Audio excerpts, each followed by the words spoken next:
What's going on, guys? It's Cimo. So today I'm bringing to you the final meta-analysis for 2017. The reason why this is the last meta-analysis is because over the past weekend, YCS Buenos Aires in Argentina took place, and that is the last big event for the year. Now, you guys may still have regionals or maybe some other tournaments coming up that you might be attending, so I wanted to kind of make this last meta-analysis because up until the new year, we're going to be getting a new ban list in January, and nothing's really going to change, at least in my view, from here on out, because we're not getting any new products. There's nothing that's really going to impact the meta in any significant way, and even if there isn't a lot of time for it to really develop, considering the format is coming to an end shortly. So, what exactly happened at YCS Buenos Aires? Well, it was interesting for a couple reasons. First off, you need to remember the fact that when South America has YCSs, they traditionally have a much lower attendance than, say, a YCS here in North America or in Europe, and that's kind of just the fad. I don't know if it's because they just have a smaller player base, maybe it was because of the location. There's a myriad of different reasons why that could have been the case, but traditionally it always seems to be that way. Now, in this specific event, there's a lot of interesting things I did want to discuss. So here's the pie chart breakdown for the top 32, and in that top 32, there were 22 Spirals. I believe there were 4 Pendulum Magician, 3 Trickstar, 2 ABC, and I think an Invoked managed to sneak its way in the top 32 as well. So when you look at this, this is pretty indicative of what we've been dealing with in the past couple of months. I mean, SPYRAL's still on top. You've got another few decks that are still in contention and are topping. They just aren't winning the whole tournament outright. And then you have like 1 or 2 decks like sneaking their way in. In this case, it just happens to be Invoked. Now, what's really interesting about this and what differentiates YCS Buenos Aires from events like YCS San Diego as well as YCS Prague is you notice the Pendulum Magician and the Trickstar ratios by comparison to the past events. Now, what's interesting about this is when you look at how Pendulum Magician has been on the decline, especially starting from YCS San Diego, transitioning into YCS Prague, and now you look at it here, Trickstar is now the deck that was on the rise, but now seems to be on the decline. And is that necessarily the case? Well, you need to look at the overall breakdown for this event, and thankfully, because we have the numbers from YCS Prague, we can actually make some comparisons here to kind of see why Trickstar was so much lower in representation and why Pendulum Magician had a slight uptick in comparison to YCS Prague. Now, at YCS Prague, there was over 1,000 players. I believe the player count was like 1,027. YCS Buenos Aires only had, I believe, 300. I think it might have been like 306 or something like that. So already, that's a fourth of the population that is at YCS Buenos Aires compared to YCS Prague. So your sample size is already immediately smaller just on a vast scale. Now, what's interesting is when you compare the percentage of SPYRAL players at both events, it was kind of about the same. I believe at YCS Prague, I think it was about 25%, and then I think at YCS Buenos Aires, I think it was like 19 to 20%. So it was fairly close in terms of the fact that at this event, if you pretty much asked 4 players what they were playing, 4 to 5 players, one of those players at least was going to be playing SPYRAL. And that makes sense considering SPYRAL is the best deck. But what's interesting is when you get into Pendulum Magician as well as getting into Trickstar. Now, Pendulum Magician was really weird because Pendulum Magician actually had the highest overall representation in the main event. Now, this is starting strictly from the overall 306 count. Pendulum Magician had more players than SPYRAL. It was only by like 5 or 6 in players, but still, the fact that SPYRAL has solidified itself as the best deck these past few months, and Pendulum Magician was the most represented, is absolutely crazy, because you have to think, that means that either their meta is just so much different than ours that they consider Pendulum Magician to just be the better deck going into this event, or there could be another reason. We're going to discuss that a little bit later.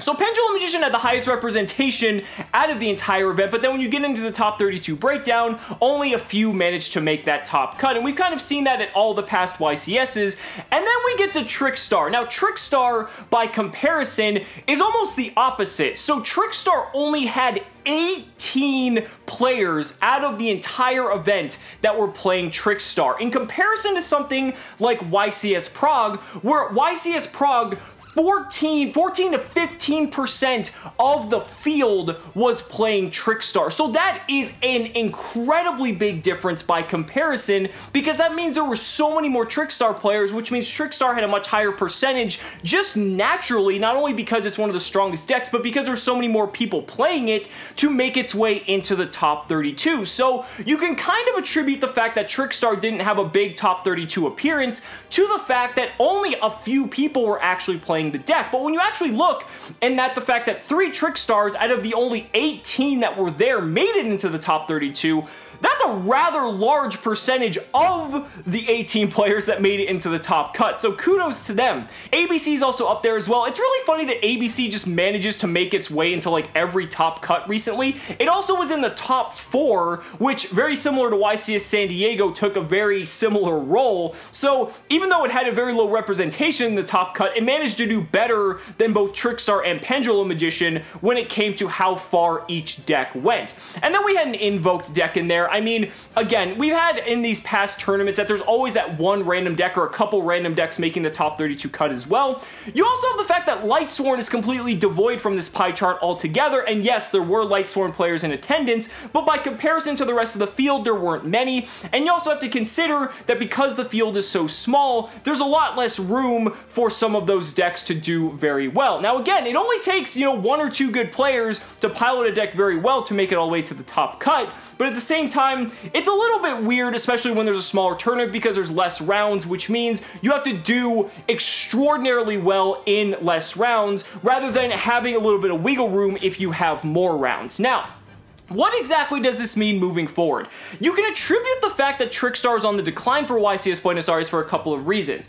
On top of the fact that maybe the meta in South America is entirely different than maybe, say, in North America or Europe. There also is an issue of distribution of product. Now, this can be taken either way, but from my understanding, it's actually extremely difficult to get product in South American countries just because of the way that the distribution model is set up, and also because of the fact that just when you go with customs and import duties and all these other things, it's just very difficult for product to really get into the country and flow as freely as it might, say, here in either North America or Europe. So you could attribute that, especially since the fact that like Pendulum Magician has been out much longer than decks like Trickstar and maybe Double Helix coming out of circuit break, but at the same time, it's one thing that it really, you can pretty much go either way on that argument. I think for a YCS, I think the people who are going to win are going to have the deck that they want to play, and they're pretty set on that decision, and really something like that is going to stop them from getting the cards that they want. But that is something that could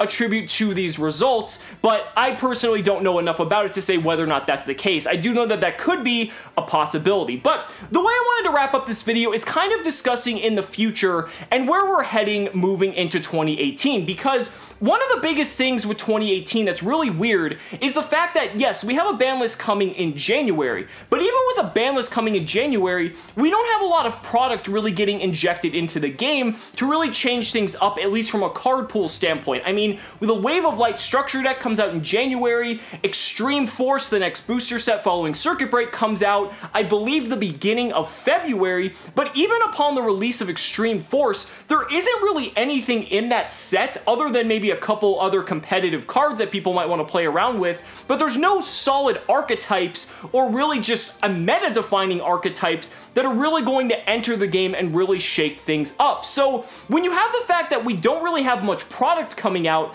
and the fact that we have a ban list lingering in the, just lingering off in the distance, it's really weird to think what's going to happen, because hypothetically, if they hit SPYRAL, and let's say they even hit maybe something like Trickstar, does that mean Pendulum Magician goes back to being the best deck for a while until we get like maybe the Link Vrains pack or something like that in a, you know, a month or two later. And it's weird to think how this meta is going to shift once this ban list comes, because maybe it'll be like Zodiac where they give SPYRAL another slap on the wrist to kind of put it in check, but SPYRAL still ends up being the most dominant deck. Like, there's so many cards they could hit, but if they don't hit the right cards, we saw after they hit Quick Fix and Drone, you know, people were like, that myself included, I didn't think SPYRAL was going to be this strong still, even under these circumstances, but yet it's still the best deck currently in the game. So it's going to be really interesting to see what happens moving forward. I'm personally excited for the new year, and I'm really curious to see how the ban list is going to really shake things up, and kind of how that meta is going to evolve, and how players are going to take it. But guys, that's it for the meta analysis. Let me know down in the comments what you guys think, and how you guys interpret the results of YCS Argentina. Do you think that Trickstar is in a downturn, or do you think that just because of the circumstances of the event that it's just, you know, pretty much a false positive here, and Trickstar is still arguably the second best deck of the format? I'd really love to hear your thoughts.